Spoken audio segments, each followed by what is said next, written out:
Than Maryland. It's like they even have the whole crab and seafood thing going for them. Like, they're so Atlantic Coast. They're right in the middle of all of those teams going down the entire East Coast. But no, they're in Big Ten country. There you go. But I'm pretty sure their athletic program wouldn't exist if they didn't go to the Big Ten. From what it sounds like, sounds like they really needed the money. I mean, hey, that's what they're doing. USC, UCLA jumping on it. It's just follow the money, folks. UGA, Auburn. The Dogs blow out Auburn in the second half of this one. Robbie Ashford, 13 of 38 for 165 passing yards. He had a crazy fumble as he's running up the middle of the field on a QB draw and just fumbles behind him, and he got really upset after that one happened. In this one, you were at this game, so I'm curious to find out about your day in Athens and your awesome seats and being able to take in another beatdown of Auburn, who it's just these games have not been close for 6 years now. Auburn just could not do anything on offense. They can't run the ball. Tank Bigsby has just not been a factor all year long. No one gets open for this receiving core at Auburn. But the weirdest stat about this and Auburn this whole year is Auburn's only given up 2 touchdown passes through the air. And this one, Georgia, almost all their touchdowns. Were all of them on the ground in this one? They were. This is the third straight game for Georgia without a passing touchdown, which is interesting because I think they're 10th right now in passing yards per game in college football. But yeah, just another trip to the state of Georgia for Auburn and another game without scoring more than 10 points. So it's I think this is like the 10th straight. No, maybe not 10. Maybe it's not that many. Maybe like 6th or 7th straight trip to the state of Georgia without scoring more than 10. So yeah, it just I like you said, I was at this game. Actually, the first time I've ever gone to Athens and gone downtown and then went to a Georgia game in my whole life. Like, might sound kind of weird, but usually you just kind of go tailgate and then, drink some beers, then go into the game. But yeah, we actually went downtown. It was pretty fun. Got down there pretty early and then made the trek in there into the game. And I also discovered in like the first quarter, maybe the second quarter of this game, that Tori just like does not understand point spreads at all. She's in this pick'em, and she's in second place in this pick'em group, by the way, out of like 17 people. Mm-hmm. And she just doesn't. Each week, I feel like I have this conversation of the point spreads, and so we're sitting there like 14-0, second quarter. I'm like, at this rate, it's going to be 28-0. They're not going to cover 29.5, and she's like, what do you mean? 29? They have to win by 30? I was like, yes, that's the whole thing. Like, that's the point spread. So have to keep having this conversation. Maybe she'll understand it one day. And so it was just funny because even not knowing how the spread thing worked, she still picked the right one, and Georgia did win this game. Was it 42-10? Was that the final? But yeah, it was good to see Georgia finally get back to running the ball. I think that's what everyone's wanted to see. Kendall Milton in this one, this guy now is in his third year on campus at Georgia, just can't seem to stay healthy. Watching it live, in person, I kind of thought he got benched because he really hasn't done much for Georgia this year. I think he's the leading rusher, but Georgia's rushing game just hasn't been very good. But it was, I think, like a hamstring that he only got 2 carries in this one. So you got to see a lot of Dejon Edwards, which I think a lot of Georgia fans wanted to see a lot of Dejon Edwards after last week in the fourth quarter versus Missouri. He was really the one that finally got the running game going. He had 12 carries for 83 yards and 3 touchdowns in this one. And then Branson Robinson, the true freshman, with 12 carries for 98 yards and a touchdown. And also dual threat Stetson Bennett, sir. I know you saw this man.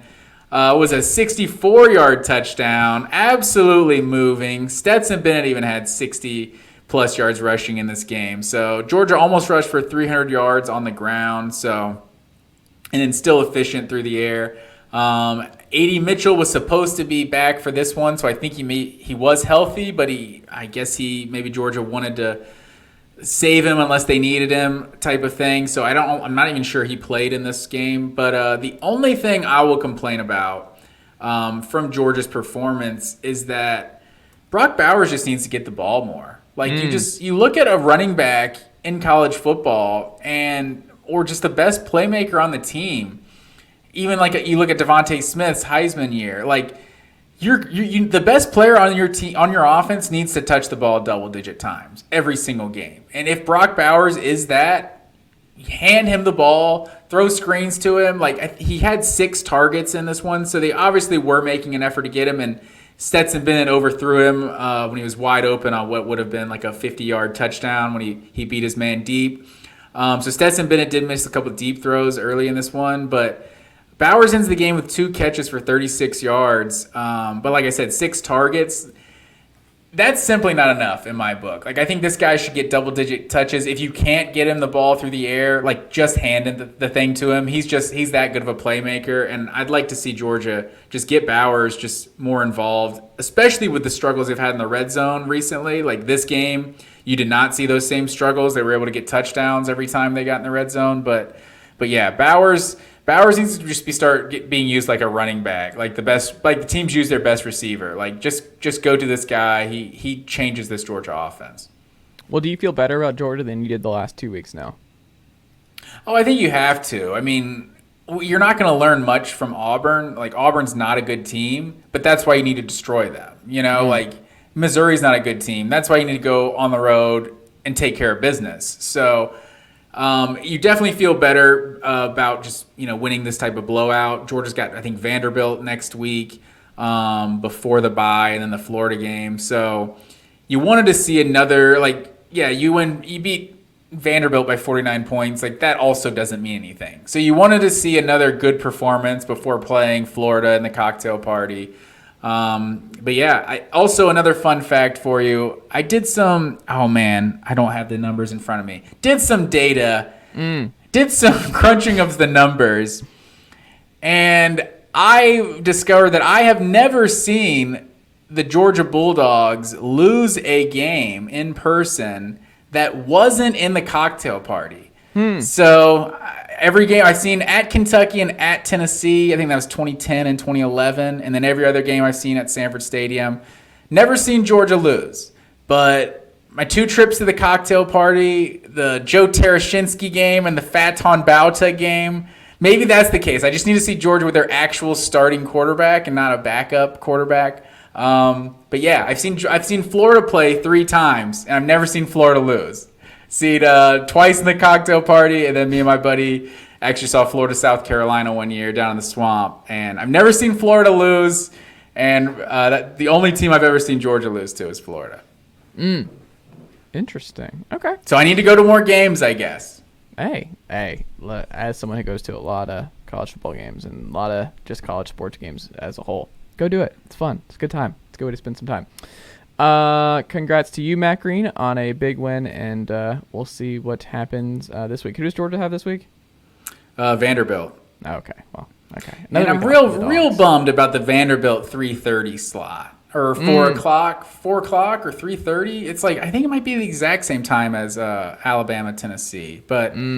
Yeah, real disappointed about that. Vanderbilt, you didn't knock that one out at noon. I think it's probably because Georgia fans have been complaining so much about the noon kickoffs, like feeling like the SEC was attacking them with the noon slate or whatever. But that doesn't apply to Vanderbilt. Like, just get that one out of the way. I want to watch the rest.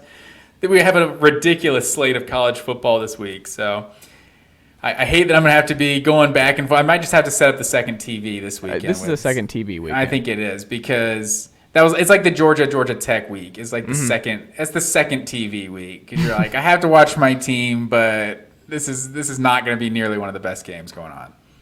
There you go. Utah UC.